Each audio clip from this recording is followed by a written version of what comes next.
Alright, so I am getting ready to go to the doctor's today, and it's something I don't want to do. I do not like going to the doctor's. And I am going to, blah, blah, blah, I can't talk today.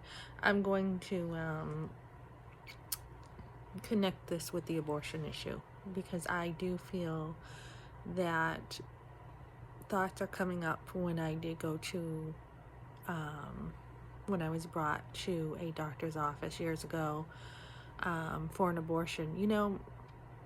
Sometimes some things just don't ever leave you. They don't. They just stay with you. Certain things from your family. I heard a great sermon yesterday, and we were talking about how some people have, certain pain when they think of family. And, you love your parents, but you say, yes, I'm going to, we love you, but we're going to raise our kids our way. Or I love you, but this was not right, etc. So thinking about this, like somebody had an example of how his mother every single Saturday had like this darkness to deal with because of some things in her past. And, it really can affect us. I remember reading a book years ago about breaking generational gaps, and you do need to do that or you just repeat history. So something for me that I've had to deal with a lot, pretty deeply. I've had to turn everything around in my life, but something I've had to deal with on a real deep level is the abortion issue. And even feeling like this is something for me that will probably be pretty traumatic. I mean, I like the way I'm made. I like how God has put me together. And for me to think of not having, for me, this is me. I know a lot of women are just like, you know what, I had surgery, my breasts are gone, and I'm all set, and I'm happy to be alive. I think that's an awesome attitude, but for me, this is going to be difficult because I am very physical, and I enjoy my body. I enjoy how I'm made, and I know like my husband has always loved how I'm made, and this is something that will affect me, uh, you know, I don't know, probably like the rest of my life. I mean, it will affect me at some level. So thinking about the abortion and thinking about how, I don't know, I was watching a TV show the other night. Um, I just started watching, I didn't know it was The Office at first, but I had started watching that. And then there was a show where it looked like this woman was actually on TV, some show about having an abortion. And it just blows my mind away to think that this is so open and available to women when it's not something that you want done. It isn't. You want to keep your baby. And so just even the feeling of thinking to going to the doctors myself today, thinking of going and being by myself is kind of bothering me, where usually this kind of stuff doesn't bother me. It's I do a lot by myself, but thinking I am going to be dealing with something that can affect me the rest of my life pretty much on my own when I go there today. Not that I won't have support around me after. That would probably be the difference with the abortion. With the abortion, I had no support after, none at all. So this is on my mind, and I'm trying not to worry. I'm trying to stay focused just in the moment. And this is something where my body is, I'm very protective of my body now after going through abortion. I'm very protective of myself. I am very defensive too when people just take stuff away from me.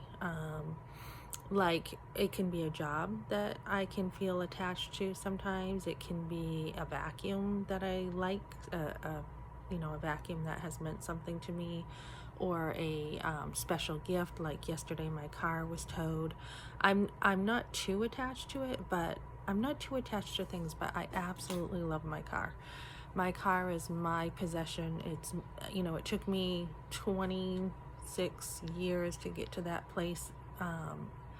Not that it had to, but we sacrificed for our family. So, I mean, I did not buy myself a brand new car ever in my life until, like, I don't know, maybe it was closer to 28 years of sacrificing that I finally said, you know what, it's my turn to get something I want.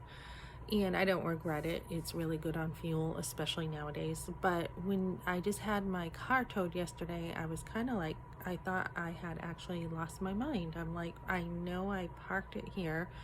Then I doubted myself. I'm like, maybe I didn't. Maybe I went around the block again. Maybe I, because sometimes I'll do that. You know, I'll change my mind 2 or 3 times sometimes when I park. And so when that was taken away, I was in a bit of confusion, like, what happened to the thing?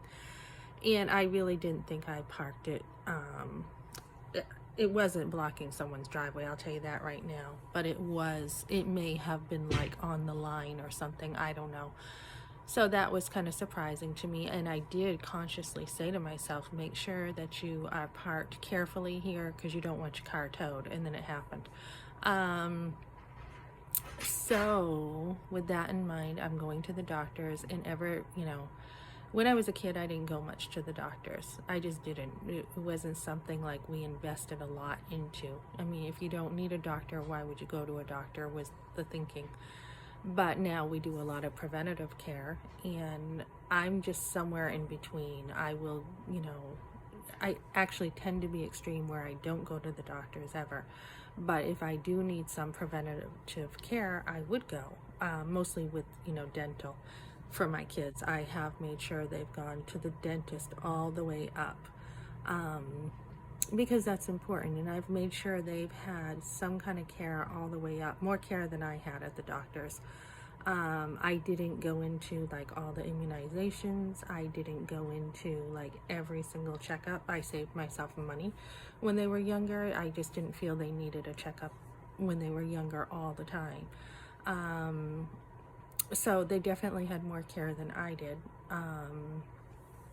But it's just something since the abortion that I really don't like anything invasive. And when they asked me at the hospital if I wanted, like I shared before, I have a pen and I came across it again to mark where the lump is. I mean, I just find that already invasive. So today is not going to be a fun day for me. I in one sense, I want to go. I can't wait to hear what the doctor says. I want to get this over with, but at the same time, I kind of don't want to hear it. I actually want to be in denial. I want to just, go on with my life. And if I have breast cancer, I kind of want to be in denial. I don't want to deal with it because, not that I'm not courageous, but I guess I just feel like it's just something that is so unpleasant to me at, as a woman at that level, that, I'm going to be, it's going to be a challenging situation for me personally. I already know I don't want to do radiation. I don't want to do chemo. I don't want to do surgery, and I don't want to do a hormone pill. So what's left? So I'm going to have to be digging into this. I know that they have a new treatment with mistletoe. So it's something from Europe, and I will probably be looking to jump all those hoops and maybe go right to that solution. I'm not sure. But I like to be active. I always have since I've been a kid. I've always been someone who, played in the woods. I've always, soccer, basketball, at some level, baseball, even years later, signing up for baseball.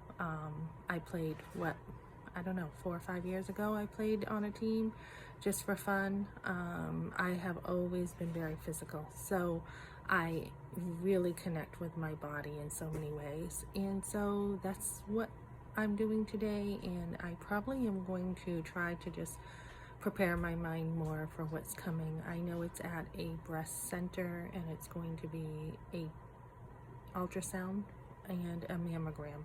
So I will keep everyone updated with what's going on. All right. Have a good day, everyone.